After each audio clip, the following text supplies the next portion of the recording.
Hello and welcome to episode 3 of ITSBUP.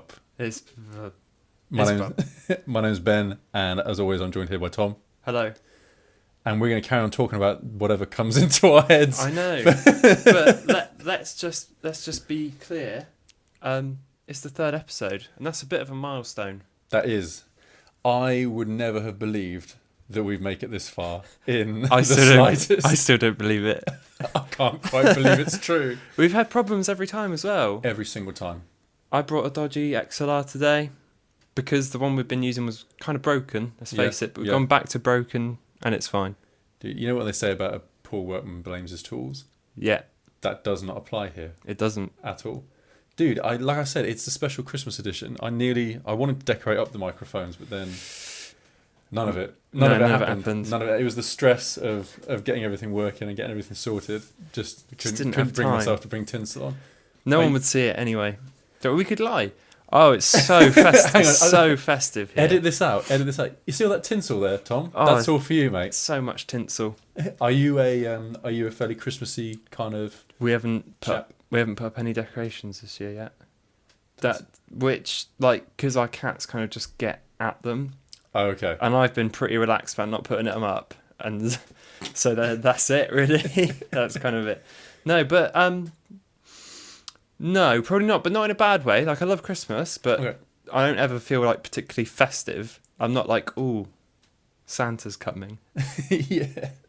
I think it's one of these things where the busier you get as well, like you don't have time to. I Yeah. don't know, it sucks because it's exactly against like the spirit of the season where it should be time to stop and slow down and wind down. Yeah, definitely. And instead of being busy with work and like productive stuff and making things, you just get busy with stressing about what you're going to buy for people and stressing where you're going to be over the holidays. It's all online now, though. Did you do yours online? I did most of it online. Yeah, I did too. So- Through Amazon. Mate, I'm not going to lie. We're not obviously not sponsored by Amazon, but They're looking for a shoddy podcast to sponsor.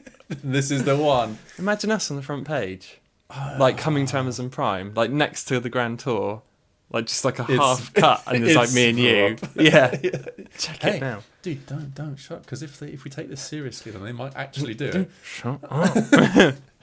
No, I'm quite glad that we managed to get like a Christmas edition in. I mean, do we talk about Christmassy things or? I don't know. Are you feeling festive particularly? I'm feeling quite festive. Your house looks festive. Thank you. We got the Very festive.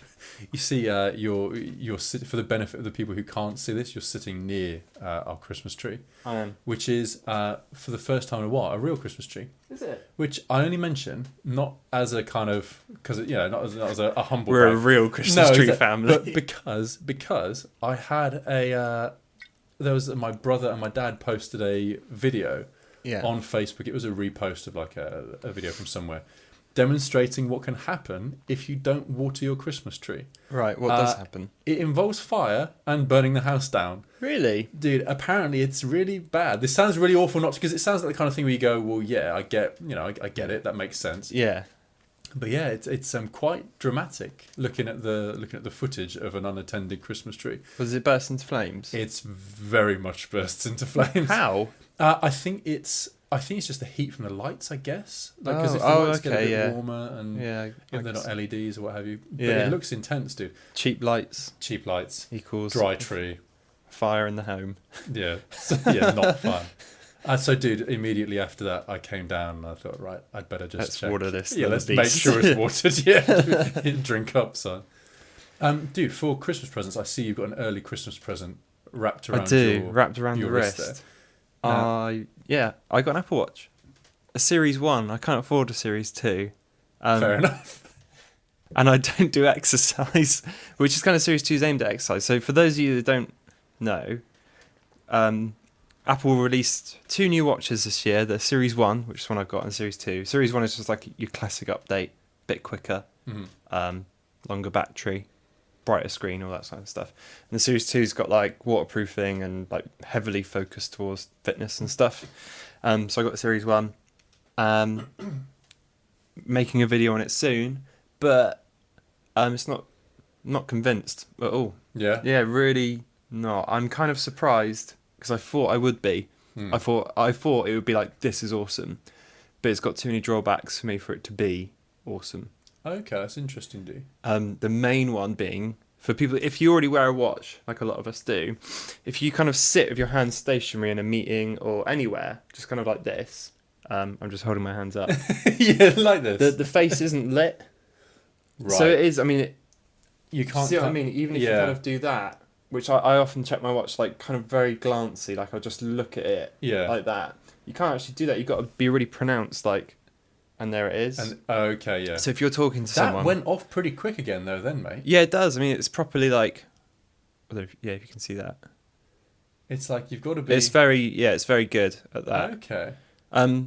But the battery life's been really good for me. Battery life's lasting about 3 days, which is really cool. But I think it's because I don't use it that much. Sure. Okay. But the second problem, and this is probably a bigger problem, but it sounds like it's really cool initially, is when you've got your... Obviously, you need your phone attached to it for it to work. When I used to have a Pebble, have you ever heard of those? I know, yeah. I know I've still got mine. I really like it. That was the watch I wore a lot before I got this. Yeah. And if you've got a Pebble, you have to set it so it doesn't. But basically, if you get a notification, it comes through on your phone and on your watch, and they both vibrate. You can switch it off, but it's not default. On the iPhone and the Apple Watch, the watch will always take over the phone. And it's got an taptic engine in it, so it taps you rather than vibrates, which is kind of cool. It feels like someone's going like... actually tapping you. But I don't know if I've just got like really thick skin around my wrist, but I often miss it. Okay. And like I'll miss a ton of notifications. I pull my phone out, I'm like, holy crap, I've like missed all of that. Oh shit, okay. I'm at work anyway, so I shouldn't really be checking it, but no, it's easy to miss, and that's kind of strange to me. But if you've got the sound on, it's fine. It makes like a kind of casual ping. Okay. And that's way better. So when you're not at work, when you don't have to be quiet, you don't miss anything. But when you do need to be quiet, it's easy to miss stuff. Oh, that's a shame, mate. You see, it's weird because I've never been... I don't know, maybe one day I will, but for someone who wears a watch, I've never quite got as far as going for a smartwatch of any kind. Just because I feel like I wouldn't use it. I know it sounds really backwards and really kind of stuck in the mud and what have you, but I don't have like an immediate need for one. No, you don't. You know, no one does. I think that's its biggest problem. Sure. Yeah, fair enough. Yeah. The times where it's been really cool is when I've had a phone call in the car and I've just pressed OK on the watch and talked through it like a hands-free kit. That was really cool. And the built-in replies are cool. So if you get like a WhatsApp message and all you need to do is say yes or no, you can just like 2 taps, it's sent. Don't take it out your pocket.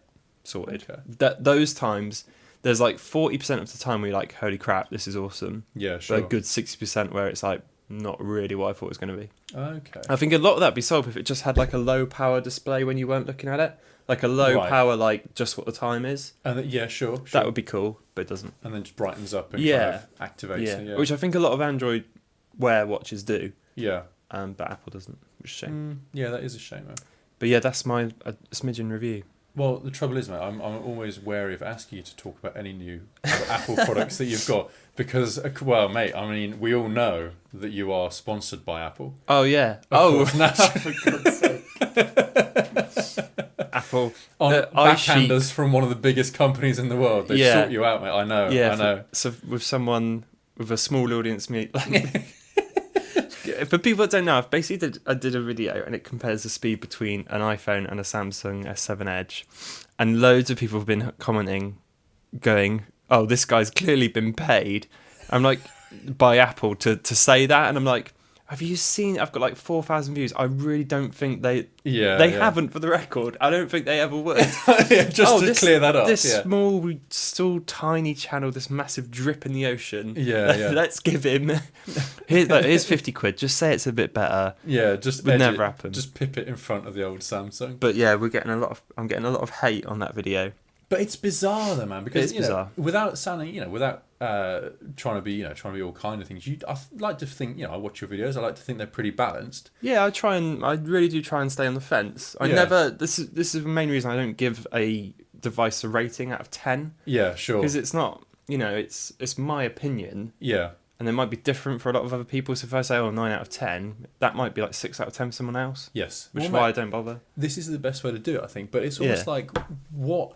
You almost want to ask them, okay, so say the iPhone was better and I wasn't being paid, what do you feel like that video would look like that's different to this? Yeah, exactly. Do you know what I mean? It's like it's obviously coming from a place of, well, this can't be right. No, I know. So you must have. Dude, it's so bizarre because it's almost like, why? Why would you? Know. Who cares? Why would they pay my you? favourite comment I've ever had is I did a camera test between the two, which is now my most popular video. I remember this. Yeah, 100,000 views. Wow. Okay. Yeah, which is really cool. That's 1/10 of the way to 1 million. I know, crazy. And I say in the description, I prefer the Samsung camera. Yeah. And the comment below is like, this guy is an idiot. He doesn't know how good the Samsung is. Man. Classic eye sheep. Doesn't know what he's on about. I'm like, I prefer the Samsung. You wrong didn't with watch you? it all, or Yeah, you're just yeah. writing to annoy other people. But Well, dude, you get the It's just like, what the hell? YouTube stats now. Yeah. Well, I say now, like for a while, obviously, Yeah. where you can see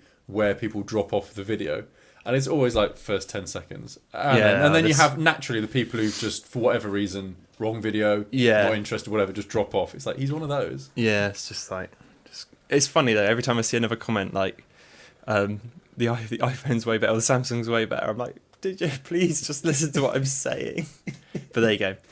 So yeah, it's all good. You can't fight it, mate. You're going to have to just deal get on with the board hate. It. Yeah, dude, what you should do is a video of yourself wearing like a load of Apple branded gear. Yeah, I know. Like I know, baseball cap, yeah. get your iPhone out, selfie, like profile picture.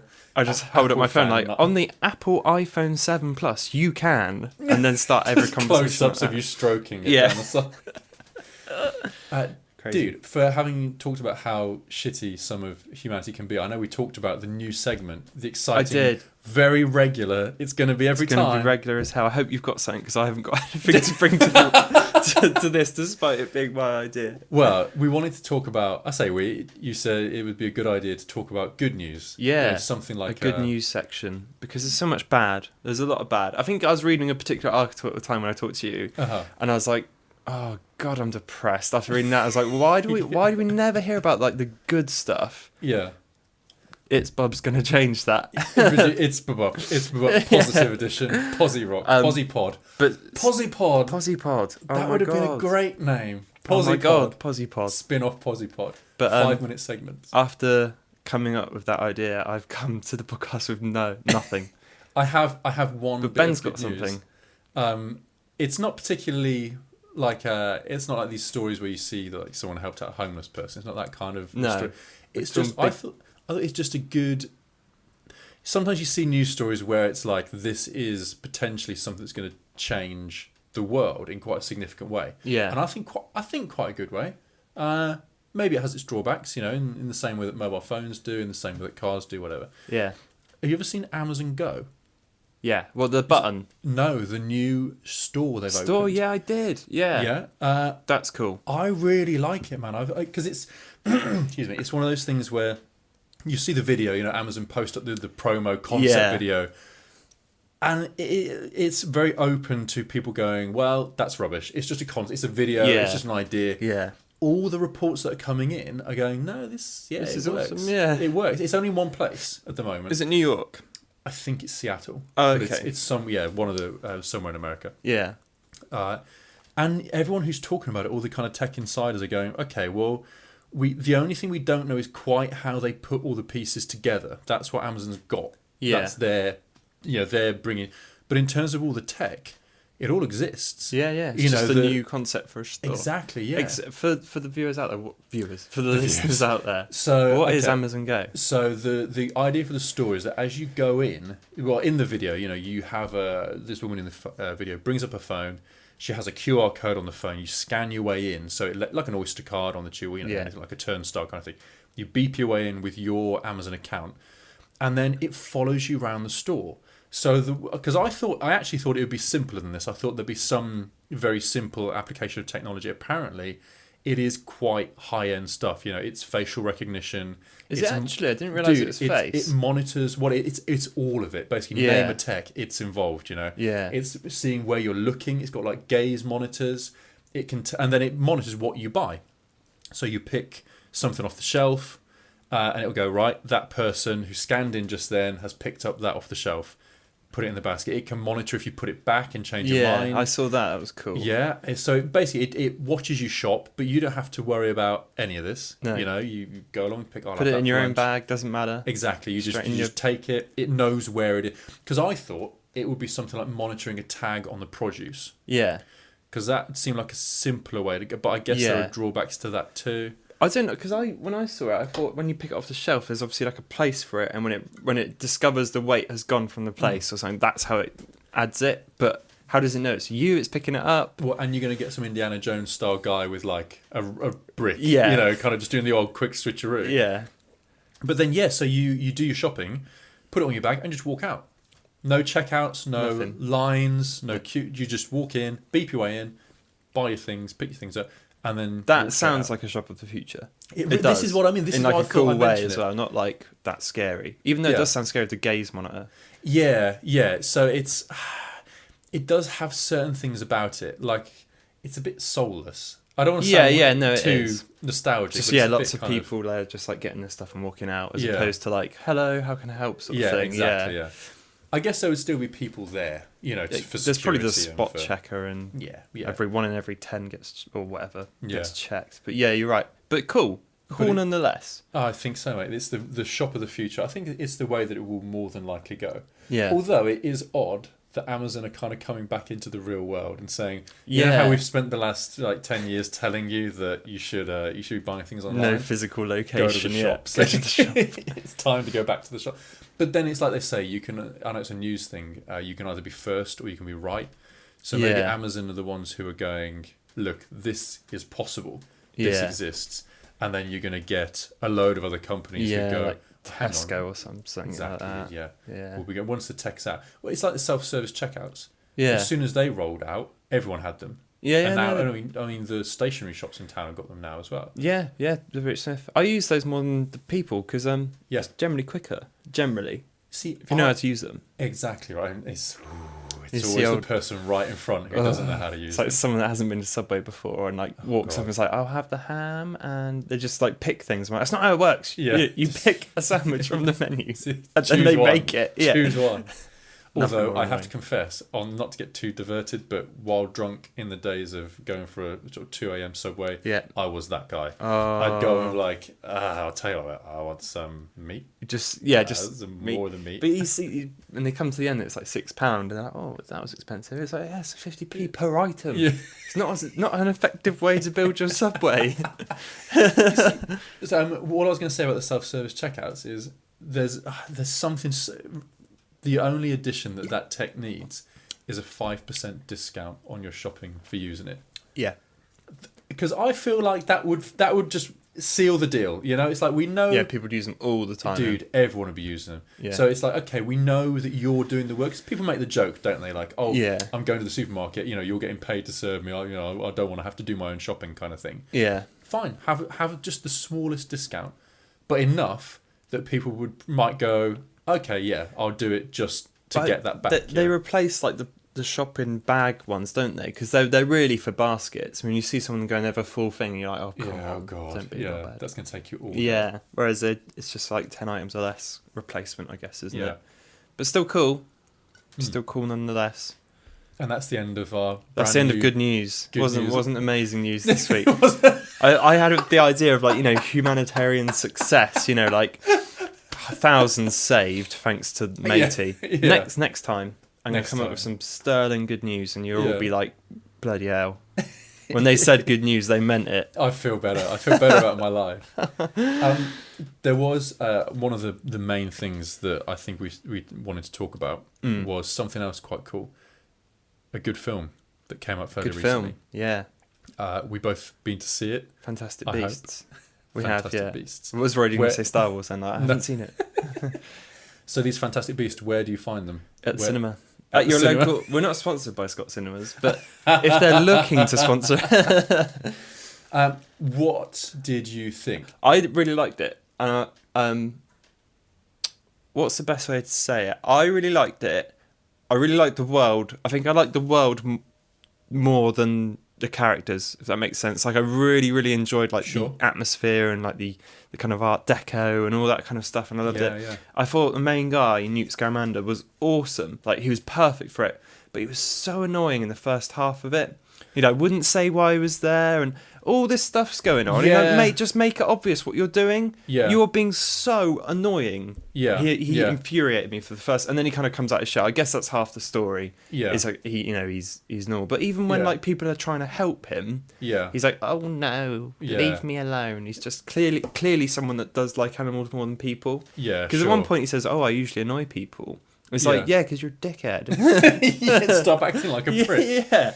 But I thought it. I mean, keeping what did you it. think? I thought it. I really enjoyed it. I mean, keeping it kind of spoiler free to start with, I guess. Yeah. I feel pretty much the same as you. It's the world building of it. I like the fact that it showed you another side to the Harry Potter universe. Yeah. Where it kind of expands on that and says, look, okay, you've had stories centered around the characters, but now the world itself is cool. Yeah, exactly. I like the fact that the Americans had different words. I know it's like like cheap nomad and all that kind of business. I thought that was quite cool. I think I like the way you got to see more of like the workings of that world, like with the what is it they call it? How it's all kept a secret, that sort of thing. I thought that was cool. God, why am I blanking on this? It's the name of the organisation that she works for that monitors the Wizarding world in America. I can't remember either. It's like Magda or something like that. Yeah. It's something like that. Yeah. Make America great again. Make Magic America great again. If someone knows, then leaves a comment and say you're an idiot, Ben. It's this. I thought the standout character for the whole thing was the nomad or the muggle, the fatter guy. Yes. I thought he was so good. He was really good. At just being impressed by it all. Yeah.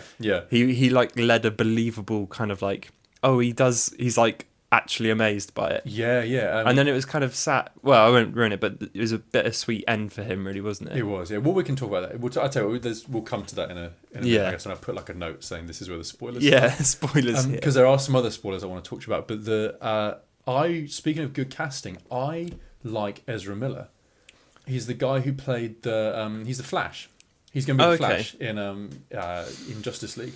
But he was the boy, Credence. Oh, Credence. Oh, okay. Because I've only seen him do a couple of different things, and in Fantastic Beasts, I thought he was really good. Yeah, he was. Like he pulled it off that because he's got a bit of a weird looking face. Yeah. He's got the look to him of being a bit odd. Yeah. And the haircut doesn't help. No, the bowl. I suggested to my girlfriend I was going to shave off my sideburns. That's not going to happen. No, that's not happening. It's never happened. But yeah, no, it was. I like the casting to it. I thought. Let's see. There was an odd casting choice.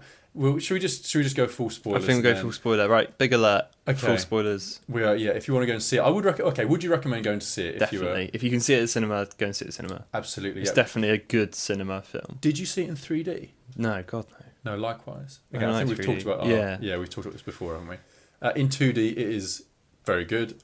If you like 3D, then you should be paying more attention to the film rather than the 3D. Yeah. But no, either way, I think if you're into it, then... Or even if you're not. I mean, I went with a couple of friends who weren't really... I mean, I'm no massive Harry Potter fan, but these guys definitely weren't. Yeah. It's an enjoyable film. Yeah, It's a bit more intense. It is. It's a bit more grown up, definitely. Yeah. Way. Well, saying that, the last few Harry Potters are pretty dark, but... Yeah. But this was like kind of like it was a grown up story, really, wasn't it? There's not much... There's not funny bits. There's a couple funny bits, but not like Harry Potter. There's not like There's not big family laughs to be had. So talking spoilers. Yeah. I have my one big criticism of this film. Yeah. Is I don't know. It's I'll be prepared to be proved wrong here. Okay. I don't think they needed to cast Johnny Depp as Grindelwald. No. I agree. It was like right at the end, wasn't it? It's just like bam, there he is. And I took a moment. I was like, oh, that's Johnny Depp. It could have been anyone, to be honest, because it didn't really matter. Do you know what? Do you know who I think it could have been? Who? I had a horrible second then when I couldn't remember the guy's name. Colin Farrell. Oh, okay. Because I liked his part. His part was great, really well. It was good. Just if they could have figured out some bollocks wizard reason why no one recognised him. Yeah, like he had a spell on. Yeah, or something like this, where it's like where it suddenly gets turned off, and everyone remembers. Yeah, people that don't know him would see him as normal. People that knew him saw him as exactly. Yeah, something like that. That would make sense. That would have made way because he more was sense. great. He was great. He was really cool. He was like very good at being pretty evil. Yeah, absolutely. There are some, and again with Ezra Miller, there are some really good scenes with him where he's kind of manipulating him, and it's really dark, dude. I mean, it's really kind of evil sort of stuff. But no, I thought he played a really good part. The issue I have, particularly with Johnny Depp, is that he looked ridiculous. I'm sorry, mate. It was like a mohawk. He looked like, do you know, it reminded me of was at the end of Return of the Jedi when Darth Vader loses his helmet. Oh, he looked a bit like Darth Vader, it's left out in the cold, like he'd gone a bit frosty. Yeah. Because he went all white like Santa. Yeah, I was looking at it going, what am I watching now? What's this? The thing that when I found out that was Grindelwald, I was surprised because obviously I don't know how into Harry Potter you are, but I've read enough Wikipedia about it to know that he's a big bad. Yes, yeah. And to be like not like beaten by Newt, but kind of incapacitated by him, I was quite surprised. But he does. very true. I mean, he does use a beast to do it. He doesn't use his wand, which I guess maybe didn't expect. Or yeah. But he does say like, "Do you think you can hold me or whatever?" Towards the end, which obviously means he'll get out of wherever he is. Well, because he's like Wizard Hitler, isn't he? Yeah, effectively. That's like because in the story, him and Dumbledore were like trying to get rid of buddies. basically both bad until Dumbledore realised it was a bit mental. Yeah. Up around the same time as World War II, wasn't it? Because this is set before World War II, and then it's kind of the parallel's supposed to be there with Hitler. That's it. Yeah, kind of business. But yeah, no, I can't remember what I was going to say. That's right. That's the way it should be. That's the best way to be. But no, it's cool. I hope they kind of lead on with Grindelwald a bit because I think that story would be really interesting to tell because apparently the Grindelwald Dumbledore duel. Yes. Is the biggest the Wizarding World's ever seen. Okay. And so that would be awesome to see on TV or on screen. Do you know what I'm really worried about? And I can make the comparison here actually with something when we did our Doctor Strange chat. Yeah. There was one thing I realised that I didn't mention, I don't think, which I actually wanted to talk to you about that, and this relates to that. Is that okay? So by comparison, the end of Doctor Strange, the way he wins at the end, I'm going to try and skirt around spoilers here, just in case, because it's not really about this.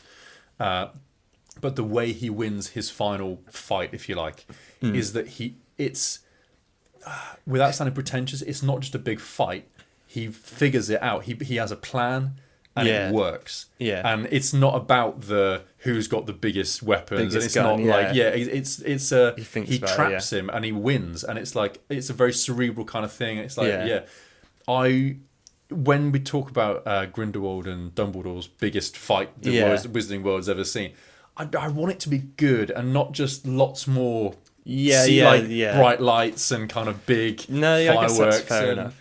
But I think in that world we haven't really seen a massive fight. We've seen like Harry Potter and Voldemort kind of duel, and they meet in the middle, don't they? And they kind of go back and forth. And then I'd like to see like a big, flame. I would like to see a massive proper fight. Yeah. Because apparently it went on for in the books they talk about it went on for hours and hours and hours. I don't want to see it go on for hours and hours and hours, but that's how parts 1, 2, and 3. That's how Dumbledore got the Elder Wand. Of course, yes. By beating Grindelwald. And if he can beat Grindelwald while he's got the Elder Wand, then he must have been like at the peak of his power. Yeah. It'd be interesting to see what a proper duel looks like in Harry Potter world. Yeah, I'm excited for it. But it'd be good. I hope they are doing 3, aren't they? At least. Oh, dude, we won't live to see the last Harry Potter movie, I'm sure, mate. It's like the last Marvel film. We'll be dead. Dude, we'll be long. We'll be watching it for the rest of our lives. I reckon we'll be like 50s. And they'll be still churning them out. It'll be like, oh, absolutely. It'll be like Avengers 8. And I'll still be loving it. Well, dude, someone made the same point about Star Wars. There's one a year now, isn't there? Like forever. Oh, dude, it's going to be, it's going to be all the time. There was a good article about this on Wired, I think it was, talking about John Knoll, who's the guy who pitched the story for Rogue One. Okay. He's also one of the 2 brothers who invented Photoshop. No way. The guy's a genius, like full on proper genius. Incidentally, I'll link it in the show notes. Actually, there's if I can find the article again, it's really worth the read. Just to hear the story of someone who's just good at what they do. They work on their skills, and then they get in a position where when he had this idea to fill out the story of Rogue One, he did it well, executed it, and then obviously it's made into the film that it is. Yeah. Which I know you haven't seen. No. Are you going to see it? Yeah, definitely. When I'm back from London. Okay. I'll try and convince Kay to go and see it in London, but I don't think it will fly somehow.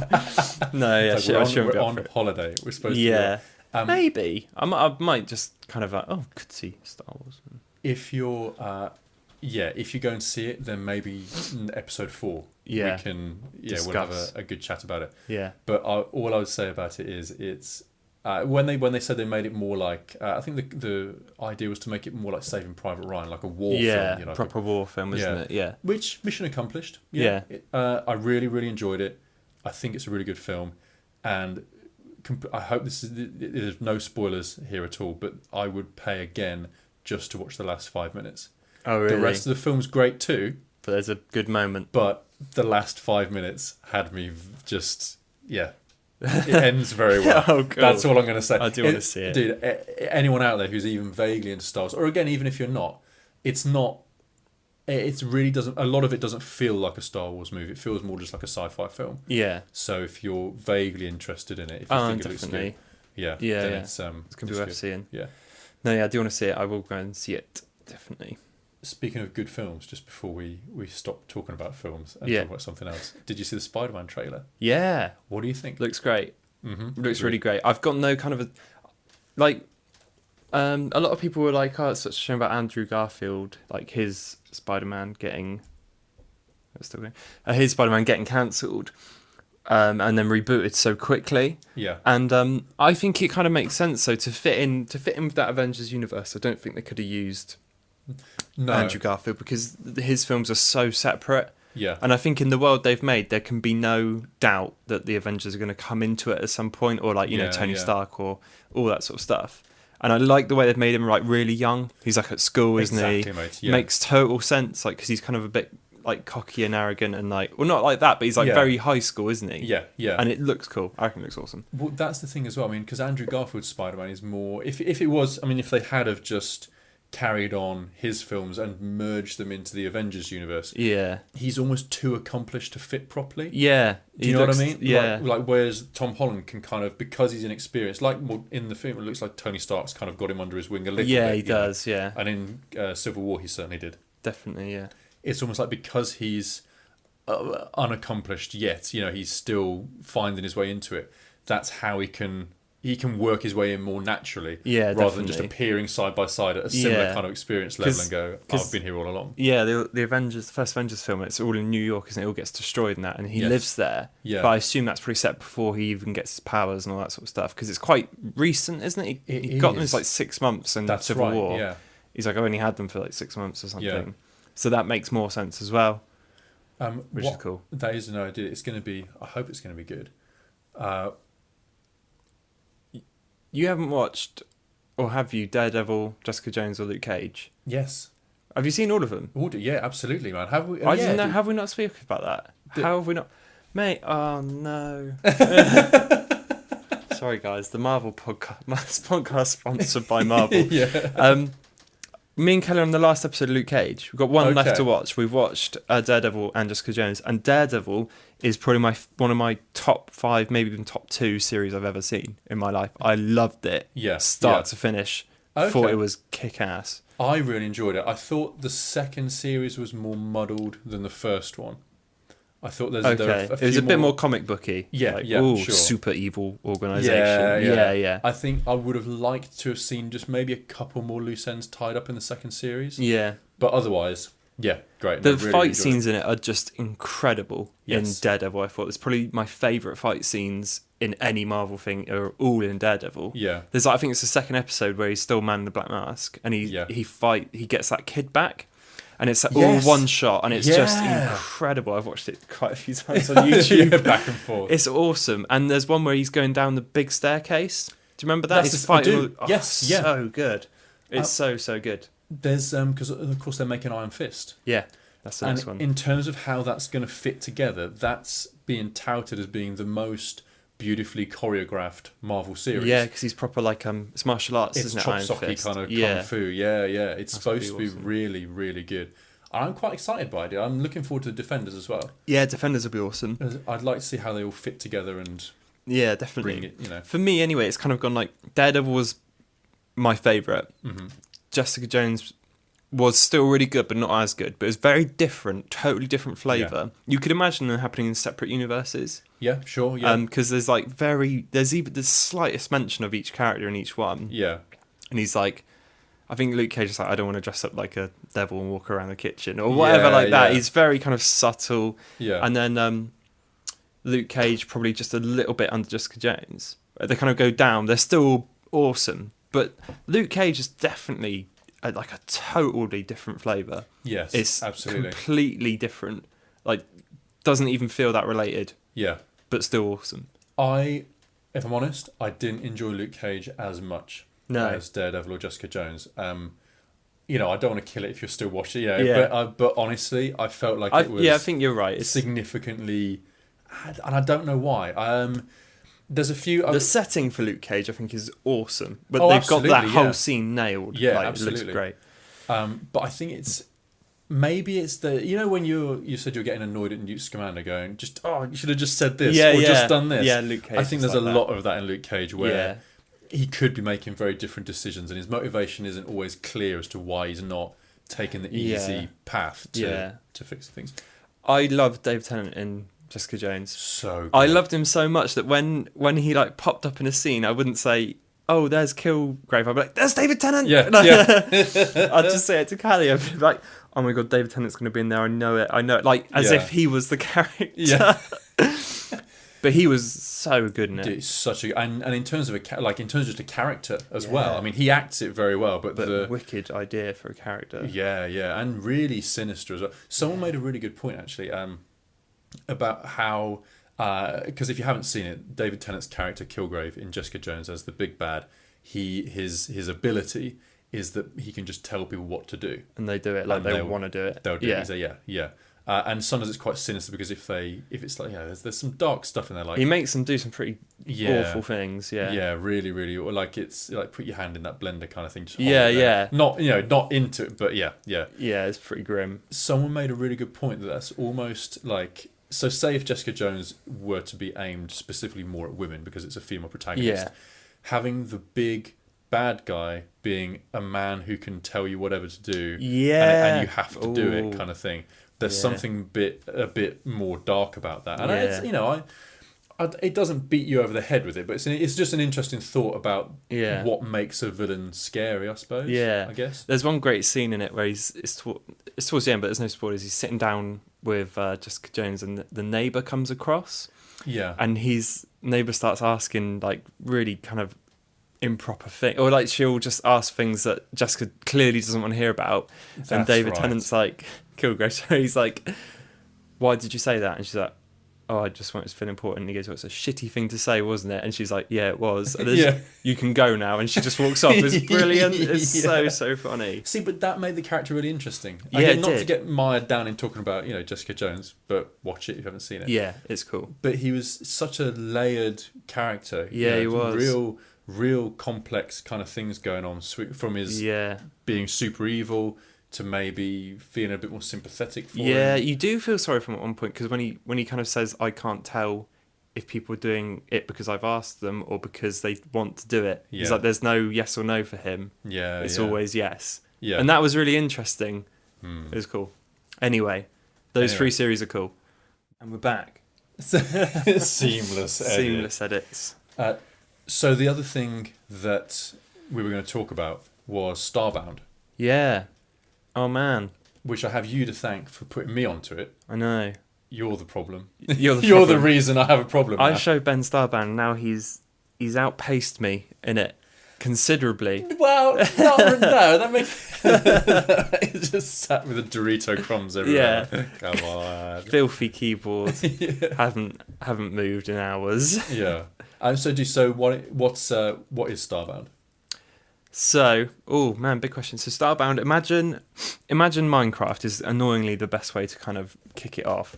It's like a 2D Minecraft, so it's similar to that Terraria game, or Terraria game. So it's similar to that, but it's like a 2D Minecraft kind of survive, but there's a lot more story to it. You can follow the story, and there is like a clear end goal if you want to face it. But then you can just, similar to Skyrim or something, you can just go off and do what you want, do quests for other people. 2D. You start. It's all set in kind of space. You can go from planet to planet. You got your own ship, and you pick a race to start with. You can either be like a human or any number of Birdman, which Fireman. I am.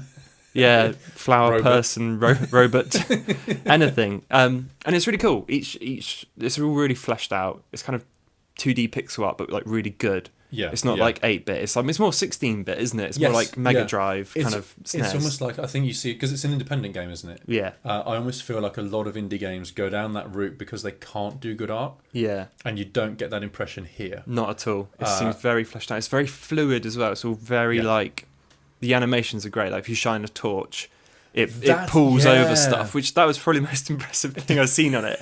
If you have a torch and you shine the light and you shine it over a rock, you see the shadow of the rock and the light pouring over. We haven't spoken about this, but that's exactly what I did for the first couple of hours of playing. Cool. I was shining that torch around. Yeah, and if you put a torch up, like a flame torch, it like glows properly, and it's not like, it doesn't look cheap at all. It looks like a proper AAA in terms of that sort of thing. Yeah, yeah, it's really cool. I don't know. I'm going to make a brave call now. Actually, I reckon, because you know how Minecraft got picked up by because he made plenty of money before Microsoft. $2 billion. Yeah, yeah. But you know, when they got picked up by a bigger developer, by by someone like Microsoft, I wonder whether something similar might happen with Starbound, because I don't know. I know we're into it and we're kind of playing it at the moment, but I really feel like there's something there. Yeah, and I think it's the openness of it. In the same way as Minecraft is, that's part of it. I mean, my girlfriend is teaches in primary school, and the kids there, a lot of her teaching tools, have Minecraft involved in them somewhere. Yeah, you know, or there are educational Minecraft utilities and programs and things. So it's a huge thing now because it's so open. Yeah, and I get that feeling with Starbound as well. Yeah, it's definitely got that feel to it. Maybe like a scientific study of worlds or something. Yeah. I can imagine that.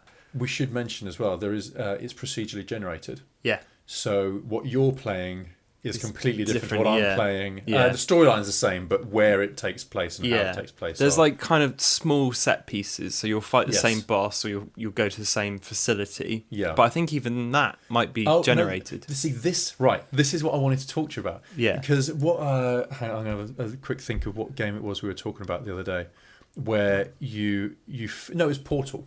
Where you feel like you're doing it wrong. Yeah. You feel like you're going the wrong way, where you couldn't possibly have to do what you did. Yeah, but then all of a sudden it looks right again. You feel like you're back on some kind of path. Yeah.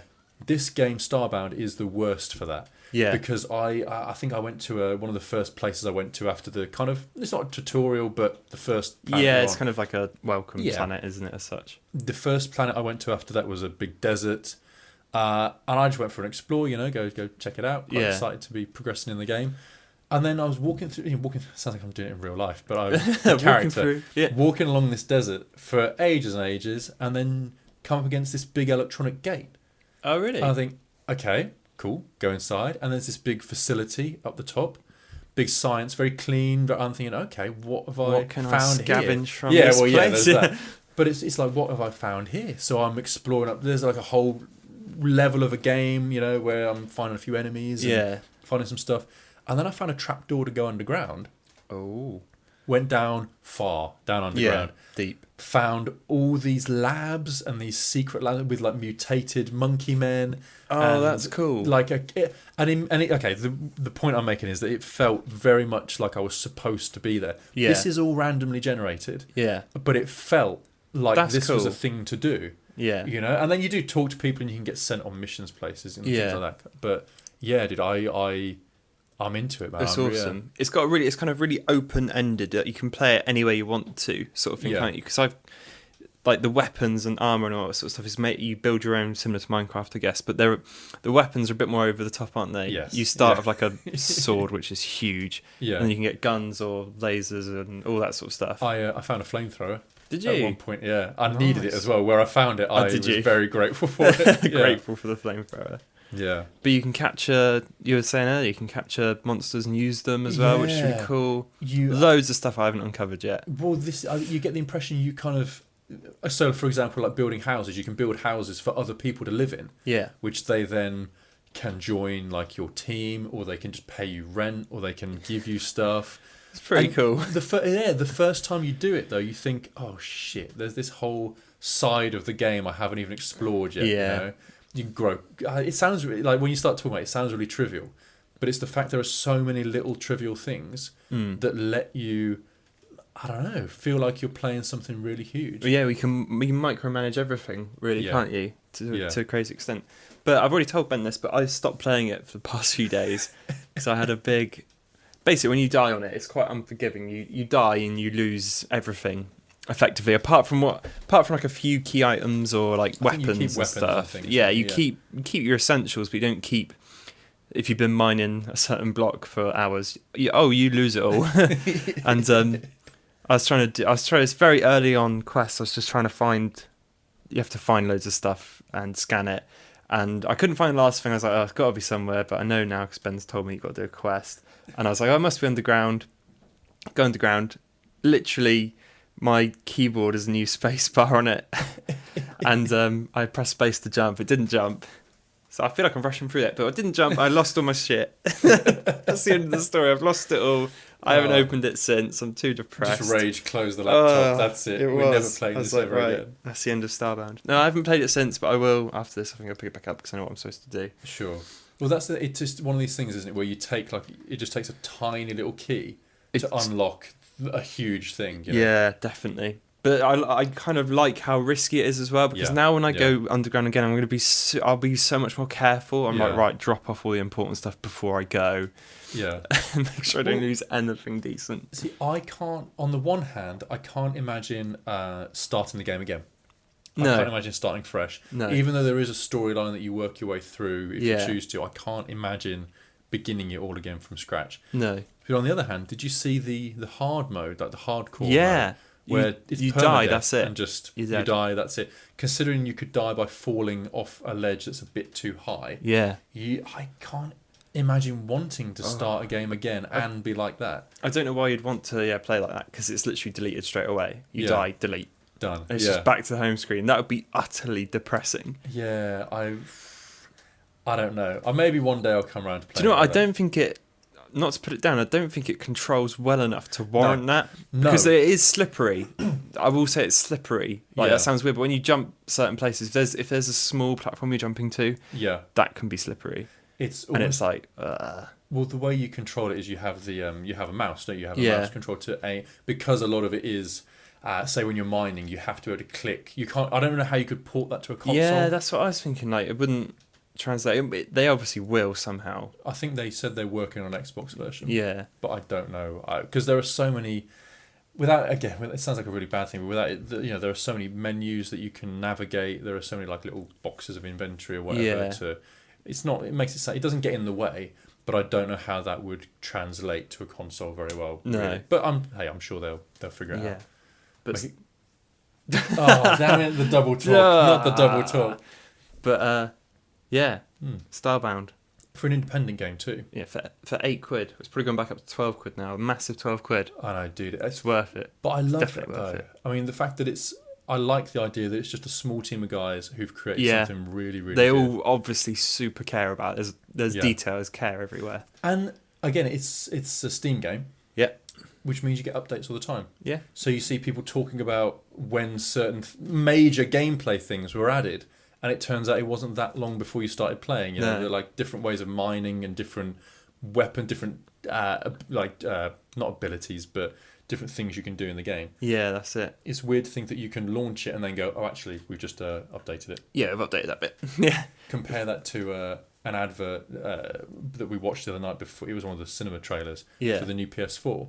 Yeah. And I turned to my brother who I was watching the film with and said, isn't it weird now that you buy things and then the company will keep working on the same thing? Yeah. Not like with a game update where they go, oh, actually, we fixed this bug. Have it. There you go. Updated. It's fine. Where they've just gone, oh, actually, we're not going to make something new. We're just going to kind of tweak what we've already released. We'll chuck in a new graphics card. Yeah. Everyone buy it again. Exactly, because that's the thing. It's not a case of going, if you buy one now, it'll be better than ever before. It's a case of going, you should upgrade. You should ditch your old inferior one. Yeah, no, it is.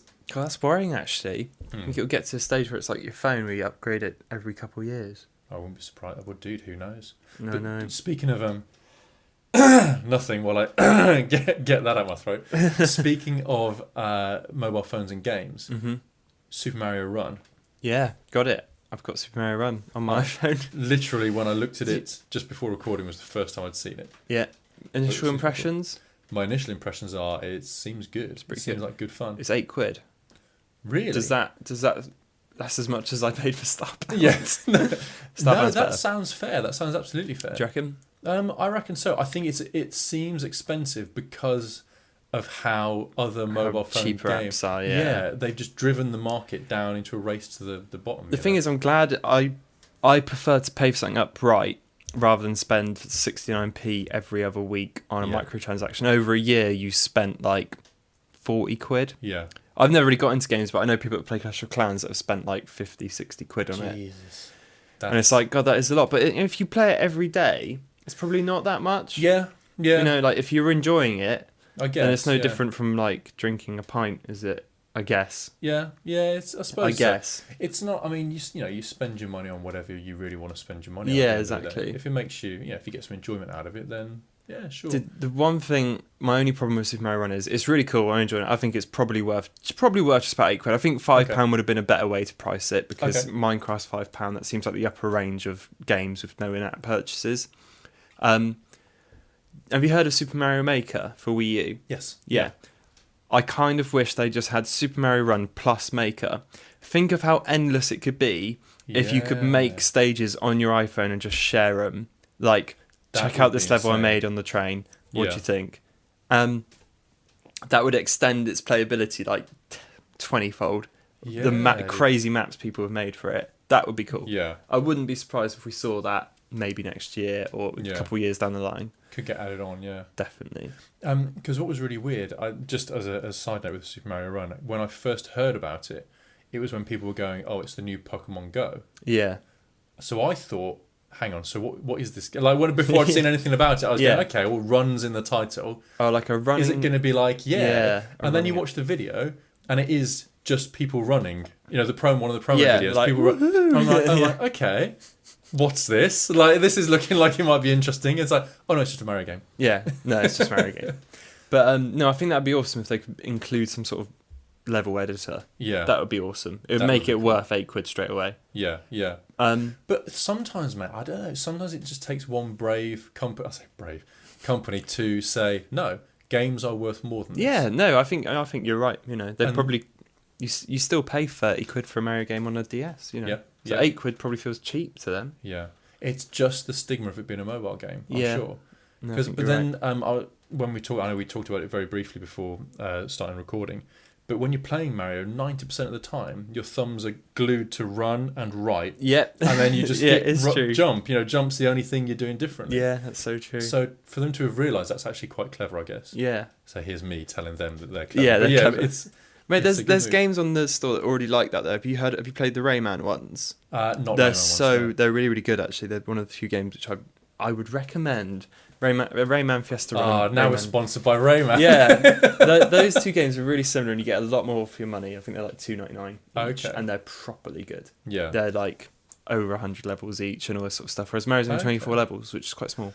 That is, I didn't know that is quite. There's other modes and stuff, but I mean, they're kind of distractions rather than a main game. But no, it's cool. It's cool that Nintendo have actually come around to it, and they're like, you know what, mobile games.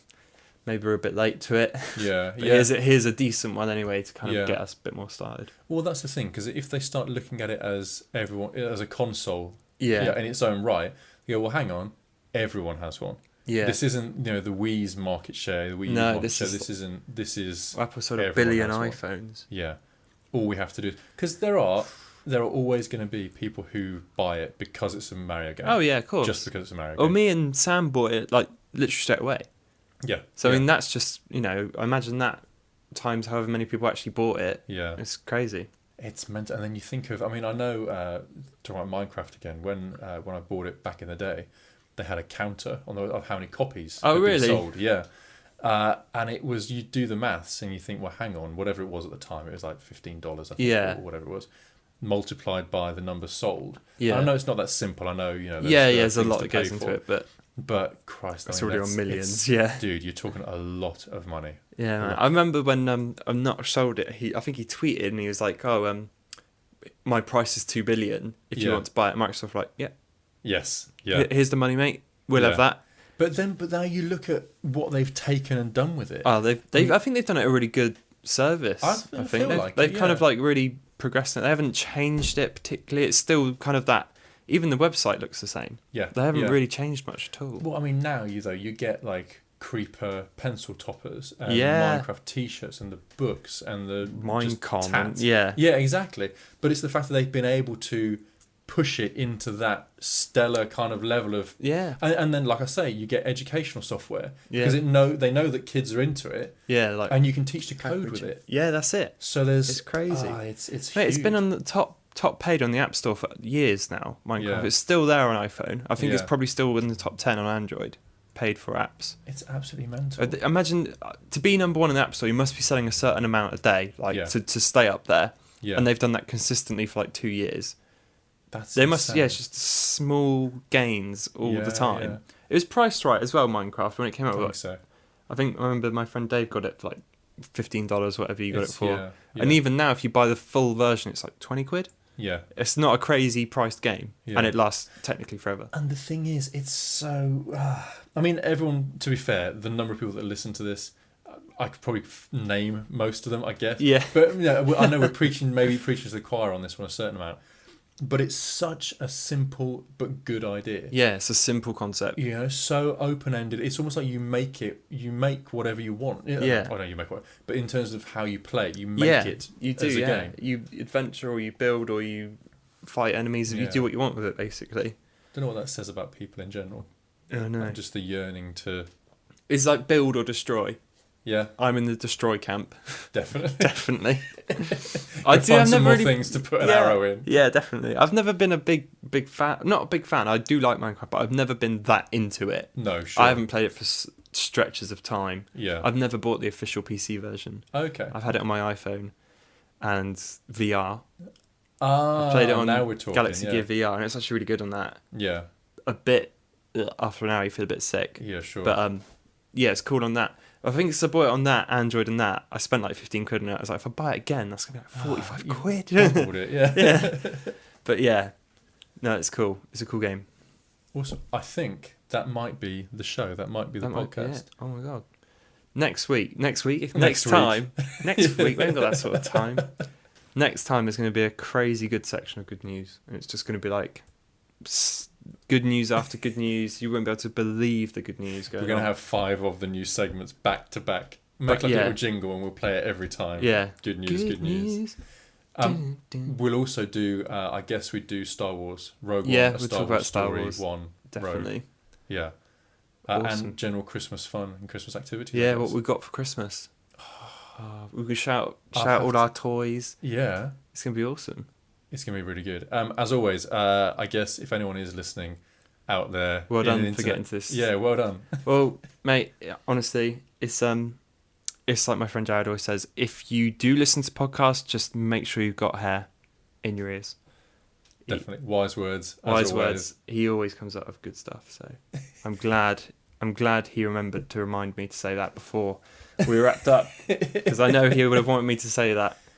He loves it. Aces. Oh, cool. And a big shout out to Randy. Oh, as always. If he's made it this far, you're an idiot. Good old Randy, who we don't like. No. Randy, stop listening. Randy, hit stop. I hate you listening. I can feel it. Ugh. So where can people find you if they want to send you ideas for nonsense that we can talk to them about? They can find us both on Twitter. Me at Bite Review and Ben at Benji Wanlung. Oh, there we go. Leave us a comment if you want. Last time we got no comments, or I didn't. Did you? Not on the Twitters. Okay, not on the Twitters. And also, I'm not sure about the YouTube. I haven't checked. Not on the Twitters, or the Facebooks, or the YouTubes. Man, we're not. But hey, maybe next time. There'll be one point where we get a comment and we'll be like, Ben, I'll text you, like, Ben, got a comment. I'll screenshot it and send it over. You're like, oh my God. Send it to Amazon. To be fair. They'll pick us up. Yeah. Honestly, mate, considering that this is, the 6th episode experiment, I think I'm quite glad just to have got to episode 3. I am too. We've got stands now as well. We We didn't even have. mention it. Oh, we did. Oh man, we just did it without Just even a quick ITSBUP roundup. We have stands, mic stands, special new mic stands. and maybe even pop shields at some point. You never know. Not mate. yet though. For 2 people who know, who've worked around audio, Yeah. pop shield, you'd think. Yeah, for people that went to university for audio. Oh, what a waste. Anyway. But seriously, do comment. Right. That's it. Bye. Bye, everyone.